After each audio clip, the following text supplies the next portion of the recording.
नमस्कार, स्वागत है आपका एसटीवी में। मैं हूं दिनेश भोगल और अब आप मेरे साथ देखेंगे आपकी आवाज।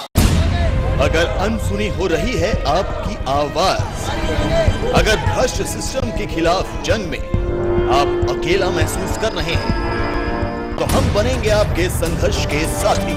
हम पहुंचाएंगे आपकी आवाज को अंजाम। आपकी आवाज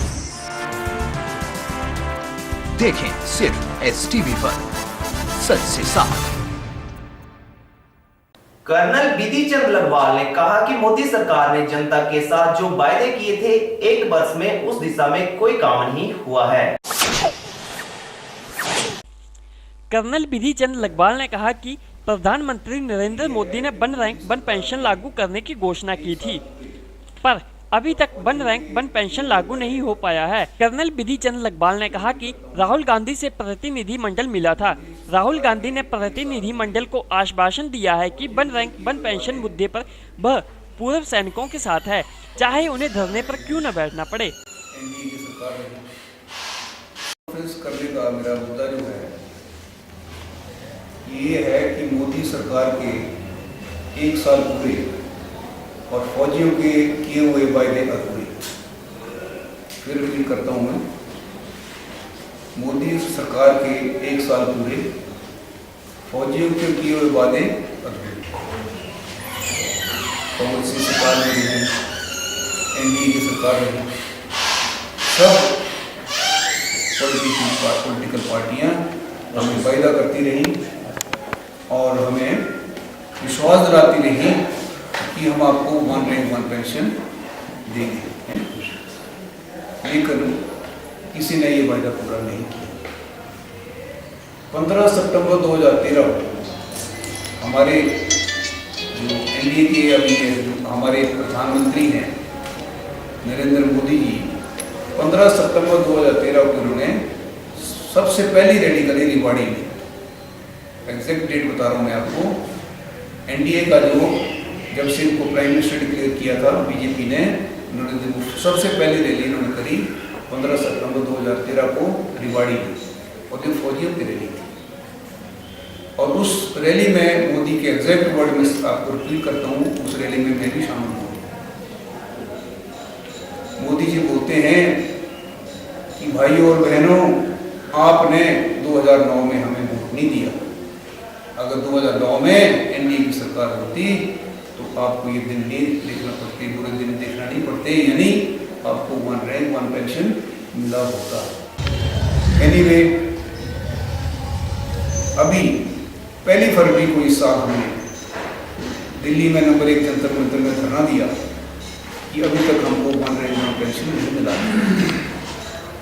डिफेंस मिनिस्टर पारिकर जो हैं वो हमें बुलाते हैं रैली के बीच में और हमें बोलते हैं कि आप बोल दो कि 7 फरवरी तक दे दी जाएगी, क्योंकि 7 फरवरी को दिल्ली के इलेक्शन अनाउंसमेंट करने के लोग आए थे कि आप घबराइए नहीं, 7 फरवरी तक ये आपको वन रैंक वन पेंशन जो है वो लागू हो जाएगी।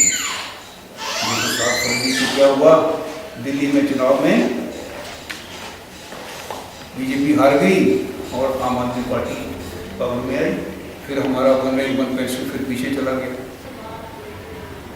अभी अगला हमारा जो एक्शन प्लान है, राहुल जी ने बोला है कि जब तक आपको ये जल्दी से जल्दी वन रैंक वन पेंशन देते हैं, मैं आपके साथ हूँ और आपके साथ में अगर धरने में बैठना पड़े, जो भी एजुकेशन करना पड़े, राहुल जी ने आश्वासन दिया है कि हम आपको वन रैंक वन पेंशन पक्का दिलाते ही रहेंगे।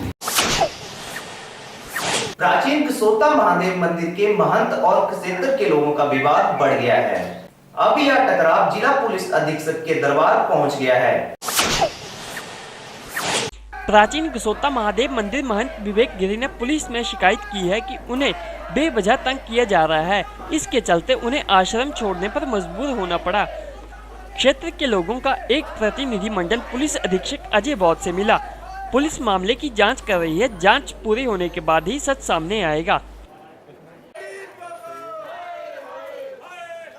कसोता महादेव मंदिर के बाबा जी हैं स्वामी विवेकानंद गिरी जी, वो आए दिन फोन के जरिए, ईमेल के जरिए यहाँ पर अब गलत बयानबाजी कर रहा था। ढोंगी बाबा का आज तक कोई पता नहीं है। हम इलाका वासी महादेव के जो इलाका वासी हैं, जिनकी सारी भक्ति महादेव के साथ जुड़ी हुई है, हम सब की मांग है कि उस ढोंगी बाबा को जल्द जल्द सामने लाया जाए और जो भी महादेव की संपत्ति है उसका एक एक पाई का इलाका के वासी सारे भक्त उससे हिसाब लेंगे। और जिस महीना 1.5 महीना से जो अपनी एक शिष्य के साथ उसने मंदिर में रखी हुई थी, हम सब भक्तों को उसने ठेस पहुंचाई है। ऐसे ढोंगी बाबा से हम जनता से अपील करते हैं कि उनके कारनामों को जनता में उजागर करें और उन्हीं कारनामों को लेकर एक ज्ञापन जो हमने तैयार किया है। हमें पूरे जिला प्रशासन पर, जिला पुलिस पर, DC महोदय पर पूरा आश्वासन है, विश्वास है कि इस पर जल्द से जल्द कार्रवाई होगी।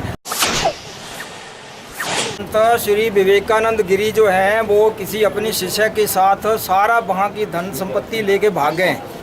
जितनी नकदी थी वहाँ चढ़ावा होता था वो सारा पैसा अपने कब्जे में लेकर के और अपनी शिष्य के साथ भागे। पता नहीं कहाँ है कहाँ नहीं है, और अखबारों में गलत बयानबाजी करके और लोगों को, इलाके के जो अच्छे लोग हैं उनको बदनाम करने की कोशिश कर रहे हैं वो। जिला प्रशासन की पहल पर महिला एवं बाल विकास विभाग द्वारा आंगनबाड़ी कार्यकर्ताओं को शिविर के माध्यम से बाल लिंग अनुपात के बारे में जागरूक किया। उपायुक्त रोहन चंद ठाकुर ने कहा कि कन्या भ्रूण हत्या तथा बाल लिंगानुपात कम होना आने वाले समय की गंभीर चुनौती है। उन्होंने बताया कि नदौन क्षेत्र में औसत लिंगानुपात 1000 पर 902 है, जबकि हमीरपुर जिला में 887 है। उन्होंने बताया कि देश भर में जिला हमीरपुर का 25वां स्थान है। उपायुक्त रोहन चंद ठाकुर ने कहा कि लिंगानुपात सुधारने के लिए आंगनबाड़ी कार्यकर्ता अपने क्षेत्र की गर्भवती महिलाओं का पंजीकरण शीघ्र करें और विभाग को समय अनुसार जानकारी दें। उपायुक्त रोहन चंद ठाकुर ने कहा कि विभाग पंजीकृत महिलाओं पर कड़ी नजर रखेगा ताकि ऐसे अस्पतालों को पकड़ा जा सके जो कि गर्भपात जैसे समाज विरोधी कार्य में संलिप्त है। उन्होंने कहा कि जो अस्पताल गर्भपात जैसी गतिविधियों में संलिप्त है उनकी सूचना देने वालों का नाम गुप्त रखा जाएगा। अच्छा बात नहीं करना ना, तो ये कर माता रानी भी बड़ी कृपा होगी। पहले सिस्टम ये होता था कि लोग बोलते थे ठीक है हमें लड़के चाहिए परंतु हम वेट करेंगे, 4 लड़कियां हो गई 5 लड़कियां, मारते नहीं, तो जो बैलेंस होता था वो कहीं ना कहीं बराबर हो जाता था। अब आपकी मेडिकल टेक्नोलॉजीज ऐसी हैं जो आपको बता देती हैं कि देखो आपको ये होना है, क्योंकि पहाड़ों में कभी प्रथा थी। फीमेल भ्रूण हत्या, कन्या भ्रूण हत्या की प्रथा पहाड़ों में आई है पिछले कुछ सालों में, 20 सालों में, जब से ये थोड़ा हमारा एक्सपोजर ज़्यादा बढ़ गया है, नीचे की कुछ पूरी प्रथाएं इधर आई हैं, तो ऐसा हो गया। तो पूरे देश में सबसे अच्छा लिंग अनुपात वाला जिला लाहौल स्पीति है। वहाँ पर 1030 या 1040 कन्याएं हैं हर 1000 लड़कों की संख्या। तो कहने का ये मेरा मतलब है कि हमारी जो पूरी रणनीति है, हमारी जो पूरी सोच है, वो है लोगों की मानसिक सोच पे काम करना। 2001 में जो है हम लोग उससे भी नीचे आ गए और हम लोग जो है वो 1000 लड़कों के पीछे केवल 850 लड़कियां ही रह गई। 2011 में थोड़ा सा स्थिति में सुधार हुआ है और हमारे पास 2011 के अनुसार जो है वो 1000 लड़कों के पीछे 887 लड़कियां हैं।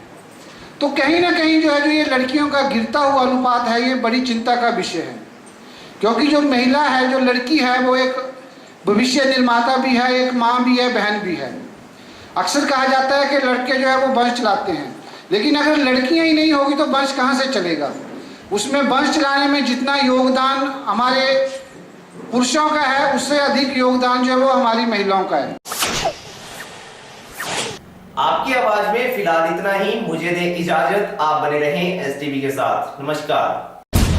अगर अनसुनी हो रही है आपकी आवाज, अगर भ्रष्ट सिस्टम के खिलाफ जंग में आप अकेला महसूस कर रहे हैं, तो हम बनेंगे आपके संघर्ष के साथी।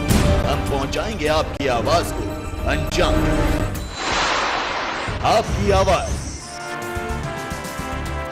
देखें सिर्फ STV पर, सच से साफ।